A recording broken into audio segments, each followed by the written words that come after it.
ओम नमो भगवते वासुदेवाय नमः। आपके अपने YouTube चैनल जय मां कंजक में आपका बहुत बहुत स्वागत है। श्रीमद् भागवत पुराण की कथाओं को आगे बढ़ाते हुए आज की कथा का आरंभ हम मोहिनी रूप से भगवान के द्वारा अमृत बांटा जाना अध्याय से करेंगे। उम्मीद करती हूँ कथा का पूरा फल लेने के लिए आप कथा को शुरू से लेकर अंत तक जरूर श्रवण करेंगे। ओम नमो भगवते वासुदेवाय नमः। श्री सुखदेव जी कहते हैं, परीक्षित, असुर आपस के सद्भाव और प्रेम को छोड़कर एक दूसरे की निंदा कर रहे थे और डाकू की तरह एक दूसरे के हाथ से अमृत का कलश छीन रहे थे। इसी बीच में उन्होंने देखा कि एक बड़ी सुंदर स्त्री उनकी ओर चली आ रही है।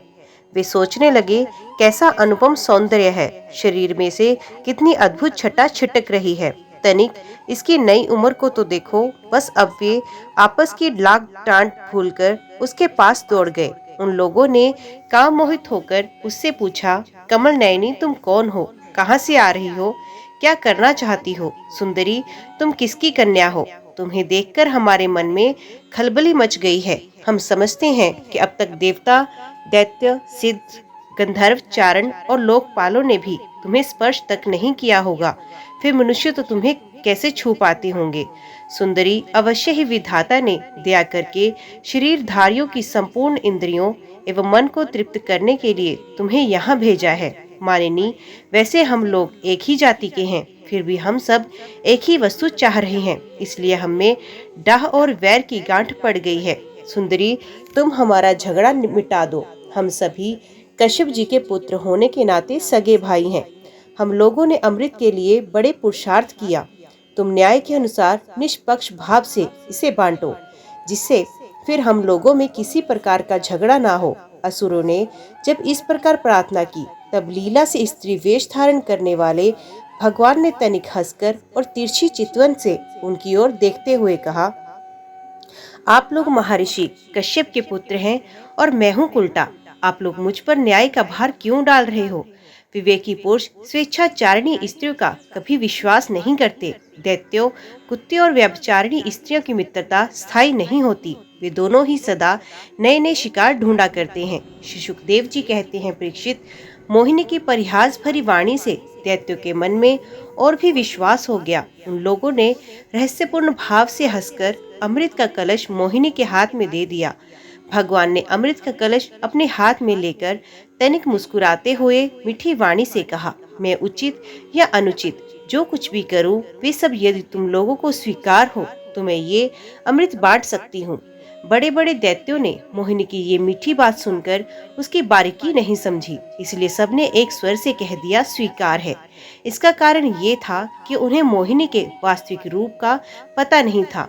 इसके बाद एक दिन का उपवास करके सबने स्नान किया, भविष्य से अग्नि में हवन किया, गो ब्राह्मण और समस्त प्राणियों को घास चारा, अन्न धन आदि का यथा योग्य दान दिया तथा ब्राह्मणों से स्वस्त्ययन करवाया। अपनी अपनी रुचि के अनुसार सबने नए नए वस्त्र धारण किए और इसके बाद सुंदर सुंदर आभूषण धारण करके सबके सब उन कुशासनों पर बैठ गए, जिनका अगला हिस्सा पूर्व की ओर था।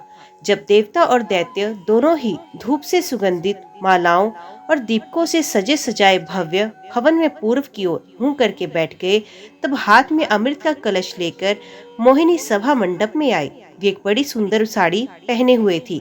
नितंबों के भार के कारण वे धीरे धीरे चल रही थी। आंखें मन से विवल हो रही थी। कलश के समान स्तन और गजवाशक की सूंड के समान जंघाई थी। उसके स्वर्ण नुपुर उतनी झनकार से सभा भवन को मुखरित कर रहे थे। सुंदर कानों में सोने के कुंडल थे। उसकी नासिका, कपोल तथा मुख बड़े ही सुंदर थे।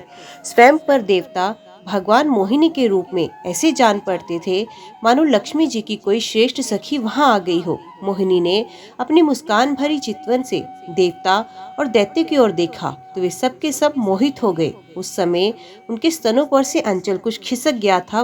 भगवान ने मोहिनी रूप में ये विचार किया, असुर तो जन्म से ही क्रूर स्वभाव वाले हैं। इनको अमृत पिलाना सर्पों को दूध पिलाने के समान बड़ा अन्याय होगा, इसलिए उन्होंने असुरों को अमृत में भाग नहीं दिया। भगवान ने देवता और असुरों की अलग अलग पंक्तियां बना दी और फिर दोनों को कतार बांधकर अपने अपने दल में बैठा दिया। इसके बाद अमृत का कलश हाथ में लेकर भगवान दैत्यों के पास चले गए। उन्हें हाव भाव और कटाक्ष से मोहित करके दूर बैठे हुए देवताओं के पास आ गए तथा उन्हें ये अमृत पिलाने लगे, जिसे पी लेने पर बुढ़ापे और मृत्यु का नाश हो जाता है। परीक्षित, असुर अपनी की हुई प्रतिज्ञा का पालन कर रहे थे। उनका स्नेह भी हो गया था और वे स्त्री से झगड़ने में अपनी निंदा समझते थे, इसलिए वे चुपचाप बैठे रहे। मोहिनी में उनका अत्यंत प्रेम हो गया था। वे डर रहे थे कि उससे हमारा प्रेम संबंध टूट ना जाए। मोहिनी ने भी पहले उन लोगों का बड़ा सम्मान किया था, इससे वे और भी बंध गए थे। यही कारण है कि उन्होंने मोहिनी को कोई अप्रिय बात नहीं कही। जिस समय भगवान देवताओं को अमृत पिला रहे थे, उसी समय राहु दैत्य देवताओं का वेश बनाकर उनके बीच में आकर बैठ गया और देवताओं के साथ उसने भी अमृत पी लिया। परंतु तत्क्षण चंद्रमा और सूर्य ने उसकी पोल खोल दी। अमृत पिलाते पिलाते ही भगवान ने अपने तीखी धार वाले चक्र से उसका सर काट डाला। अमृत का संसर्ग ना होने से उसका धड़ नीचे गिर गया, परंतु सर अमर हो गया। ब्रह्मा जी ने उसे ग्रह बना दिया। वही राहु पर्व के दिन पूर्णिमा और अमावस्या को वैरभाव से बदला लेने के लिए चंद्रमा तथा सूर्य पर आक्रमण किया करता है। जब देवताओं ने अमृत पी लिया, तब समस्त लोगों को जीवन दान करने वाले भगवान ने बड़े बड़े दैत्यों के सामने ही मोहिनी रूप त्याग कर अपना वास्तविक रूप धारण किया। परीक्षित, देखो, देवता और दैत्य दोनों ने एक ही समय एक स्थान पर एक प्रयोजन तथा एक वस्तु के लिए एक विचार से एक ही कर्म किया, परंतु फल में बड़ा भेद हो गया। उनमें से देवताओं ने बड़ी सुगमता से अपने परिश्रम का फल अमृत प्राप्त किया, क्योंकि उन्होंने भगवान के चरण कमलों की रज का आश्रय लिया था। परंतु उससे विमुख होने के कारण परिश्रम करने पर भी असुरगण अमृत से वंचित ही रहे। मनुष्य अपने प्राण, धन, कर्म, मन और वाणी आदि से शरीर एवं पुत्र आदि के लिए जो कुछ करता है वे व्यर्थ ही होता है, क्योंकि उसके मूल में भेद बुद्धि बनी रहती है। परंतु उन्हीं प्राण आदि वस्तुओं के द्वारा भगवान के लिए जो कुछ किया जाता है, वे सब भेदभाव से रहित होने के कारण अपने शरीर, पुत्र और समस्त संसार के लिए सफल हो जाता है। जैसे वृक्ष की जड़ में पानी देने से उसका तना, टहनियाँ और पत्ते सबके सब सिंच जाते हैं, वैसे ही भगवान के लिए कर्म करने से वे सबके लिए हो जाते हैं। परीक्षित, यद्यपि दानवों और दैत्यों ने बड़ी सावधानी से समुद्र मंथन की चेष्टा की थी, फिर भी भगवान से विमुख होने के कारण उन्हें अमृत की प्राप्ति नहीं हुई। राजन, भगवान ने समुद्र को मथ कर अमृत निकाला और अपने निर्जन देवताओं को पिला दिया। फिर सबके देखते देखते वे गरुड़ पर सवार हुए और वहां से चले गए। जब दैत्यों ने देखा कि हमारे शत्रुओं को तो बड़ी सफलता मिली, तब वे उनकी बढ़ती हुई सह न सके। उन्होंने तुरंत अपने हथियार उठाए और देवताओं पर धावा बोल दिया। इधर देवताओं ने एक तो अमृत पीकर विशेष शक्ति प्राप्त कर ली और दूसरी उन्हें भगवान के चरण कमलों का आश्रय था। बस वे भी अपने अस्त्र शस्त्रों से सुसज्जित हो दैत्यों से भिड़ गए। परीक्षित, क्षीर सागर के तट पर बड़ा ही रोमांचकारी और अत्यंत भयंकर संग्राम हुआ। देवता और दैत्यों की वे घमासान लड़ाई ही देवासुर संग्राम के नाम से कही जाती है। दोनों ही एक दूसरे के प्रबल शत्रु हो रहे थे। दोनों ही क्रोध से भरे हुए थे। एक दूसरे के आमने सामने पाकर तलवार, बाण और अन्य अनेकानेक अस्त्र शस्त्रों से परस्पर चोट पहुंचाने लगे। उस समय लड़ाई में शंख, तुरही, मृदंग, नगारे और डमरू बड़े जोर से बजने लगे। हाथियों की चिघाड़, घोड़ों की हिनहिनाहट, रथों की घरघराहट और पैदल सेना की चिल्लाहट से बड़ा कोलाहल मच गया। रणभूमि में रथियों के साथ रथी, पैदल के साथ पैदल, घुड़सवारों के साथ घुड़सवार एवं हाथी वालों के साथ हाथी वाले भिड़ गए। उसमें से कोई कोई वीर ऊंटों पर, हाथियों पर और गधे पर चढ़कर लड़ रहे थे, तो कोई कोई गौरमृग, भालू, बाघ और सिंगों पर, कोई कोई सैनिक गिद्ध, कंक, बगुले, बाज और भास पक्षियों पर चढ़े हुए थे, तो बहुत से तिमंगलमश शरभ भैंसे, गैंडे, बैल, नीलगाय और जंगली सांडों पर सवार थे। किसी किसी ने सियारन, चूहे, गिरगिट और खरों पर ही सवारी कर ली थी, तो बहुत से मनुष्य बकरे, कृष्ण सार मृग, हंस और सूअरों पर चढ़े हुए थे। इस प्रकार जल, स्थल एवं आकाश में रहने वाले तथा देखने में भयंकर शरीर वाले बहुत से प्राणियों पर चढ़कर कई दैत्य दोनों सेनाओं में आगे आगे घुस गए। परीक्षित उस समय रंग बिरंगी पताकाओं, स्फटिक मणि के समान श्वेत निर्मल शस्त्रों, रत्नों से जड़े हुए दंड वाले बहुमूल्य पंखों, मोर पंखों, चवरों और वायु से उड़ते हुए दुपट्टों, पगड़ी, कलंगी, कवच, आभूषण तथा सूर्य की किरणों से अत्यंत दमकते हुए उज्जवल शस्त्रों एवं वीरों की पंक्तियों के कारण देवता और असुरों की सेनाएं ऐसी शोभायमान हो रही थी मानो जल जंतुओं से भरे हुए दो महासागर लहरा रहे हों। परीक्षित रणभूमि में दैत्यों के सेनापति विरोचन पुत्र बलि में दानव के बनाए हुए विहायस नामक विमान पर सवार हुए। वे विमान चलाने वाले की जहाँ इच्छा होती थी वहीं चला जाता था। युद्ध की समस्त सामग्रियां उसमें सुसज्जित थी। परीक्षित वे इतना आश्चर्यमय था कि कभी दिखलाई पड़ता तो कभी अदृश्य हो जाता। वे इस समय कहाँ है, जब इस बात का अनुमान भी नहीं किया जा सकता था, तब बतलाया तो कैसे जा सकता है। उसी श्रेष्ठ विमान पर राजा बलि सवार थे। सभी बड़े बड़े सेनापति उनके चारों ओर से घेरे हुए थे। उन पर श्रेष्ठ चमर डुलाए जा रहे थे और छत्र तना हुआ था। उस समय बलि ऐसे जान पड़ते थे जैसे उद्याचल पर चंद्रमा। उनके चारों ओर अपने अपने विमानों पर सेना की छोटी छोटी टुकड़ों के स्वामी नमुची, शंबर, बाण, विपरचिति, अयोमुख, दिवमुखा, गालनाथ, प्रहेती, हेती, इलवल, शकुनी, भूत संताप, वज्रदंष्ट, विरोचन, हैग्रीव, शंकुशिरा, कपिल, मेघदुदंबी, तारक, चक्राशुंभ, निशुंभ, जंभ, उत्कल, अरिष्ट, अरिष्टनेमी, त्रिपुराधिपति, मैं, पोलेम, काले और निवात कवच आदि स्थित थे। ये सब के सब समुद्र मंथन में सम्मिलित थे, परंतु इन्हें अमृत का भाग नहीं मिला, केवल क्लेश ही हाथ लगा था। इन सब असुरों ने एक नहीं अनेक बार युद्ध में देवताओं को पराजित किया था। इसलिए वे बड़े उत्साह से सिंहनाद करते हुए अपने घोर स्वर वाले शंख बजाने लगे। इंद्र ने देखा कि हमारे शत्रुओं का मन बढ़ रहा है, ये मदोमंत हो रहे हैं। तब उन्हें बड़ा क्रोध आया।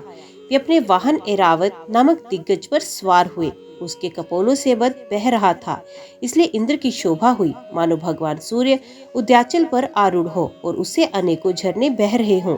इंद्र के चारों ओर अपने अपने वाहन, ध्वजा और आयुधों से युक्त देवगण एवं अपने अपने गणों के साथ वायु, अग्नि, वरुण आदि लोकपाल हो लिए दोनों सेनाएं आमने सामने खड़ी हो गई। दो दो की जोड़ियां बनाकर वे लोग लड़ने लगे।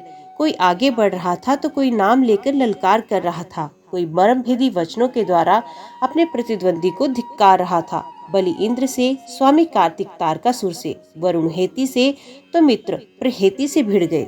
यमराज काल नाभ से, विश्वकर्मा मैस से, शंभरासुर त्वष्टा से तथा सविता विरोचन से लड़ने लगे। नमुची अपराजित से, अश्विनी कुमार वृषप्रवा से तथा सूर्य देव बलि के बाण आदि 100 पुत्रों से युद्ध करने लगे। राहु के साथ चंद्रमा और पुलोमा के साथ वायु का युद्ध हुआ। भद्रकाली देवी निशुंभ और शुंभ पर झपट पड़ी। परीक्षित जंबासुर से महादेव जी की, महिषासुर से अग्निदेव की, वातापी तथा इलवल से ब्रह्मा के पुत्र मरीचि आदि की ठन गई। दुर्मुष की कामदेव से, उत्कल की मातृगणों से, शुक्राचार्य की बृहस्पति से और नरकासुर की शनेश्चर से लड़ाई होने लगी। निवात कवचों के साथ मृदगण, कालियों के साथ वसुगण, पलोमों के साथ विश्वदेवगण तथा क्रोधावशों के साथ रुद्रगण का संग्राम होने लगा। इस प्रकार असुर और देवता रणभूमि में द्वंद्व युद्ध और सामूहिक आक्रमण द्वारा एक दूसरे से भिड़कर परस्पर विजय की इच्छा से उत्साह पूर्वक तीखे बाण, तलवार और भालों से प्रहार करने लगे। वे तरह तरह से युद्ध कर रहे थे। भुषंडी, चक्र, गदा, रिष्टि, पटिश, शक्ति, उल्मक, प्रास, फरसा, तलवार, भाले, मुदगर, परिख और बिंधीपाल से एक दूसरे का सर काटने लगे। उस समय अपने सवारों के साथ हाथी, घोड़े, रथ आदि अनेकों प्रकार के वाहन और पैदल सेना छिन्न भिन्न होने लगी। किसी की भुजा तो किसी की जंघा, किसी की गर्दन तो किसी के पैर कट गए, तो किसी किसी की ध्वजा, धनुष, कवच और आभूषण की टुकड़े टुकड़े हो गए। उनके चरणों की धमक और रथ के पहियों की रगड़ से पृथ्वी खुद गई। उस समय रणभूमि से ऐसी प्रचंड धूल उठी कि उसने दिशा, आकाश और सूर्य को भी ढक दिया, परंतु थोड़ी ही देर में खून की धारा से भूमि अपलावित हो गई और कहीं धूल का नाम भी नहीं रहा। तदंतर लड़ाई का मैदान कटे हुए सरों से भर गया। किसी के मुकुट और कुंडल गिर गए थे, तो किसी की आंखों से क्रोध की मुद्रा प्रकट हो रही थी। किसी किसी ने अपने दांतों से होठ दबा रखा था। बहुत के आभूषणों और शस्त्रों से सुसज्जित लंबी लंबी भुजाएं कटकर गिरी हुई थी और बहुतों की मोटी मोटी जांघें कटी पड़ी थी। इस प्रकार वे रणभूमि बड़ी भीषण दिख रही थी। तब वहां बहुत से धड़ अपने कटकर गिरे हुए सर के नेत्रों से देखकर हाथों में हथियार उठा वीरों की और दौड़ने और उछलने लगे। राजा बलि ने 10 बाण इंद्र पर, 3 उनके वाहन ऐरावत पर, 4 ऐरावत के 4 चरण राक्षसों पर और 1 मुख्य महावत पर, इस प्रकार कुल 18 बाण छोड़े। इंद्र ने देखा कि बलि के बाण तो हमें घायल करना ही चाहते हैं। तब उन्होंने बड़ी फुर्ती से उतने ही तीखे भल नामक बाणों से उनको वहां तक पहुंचने के लिए पहले ही हंसते हंसते काट डाला।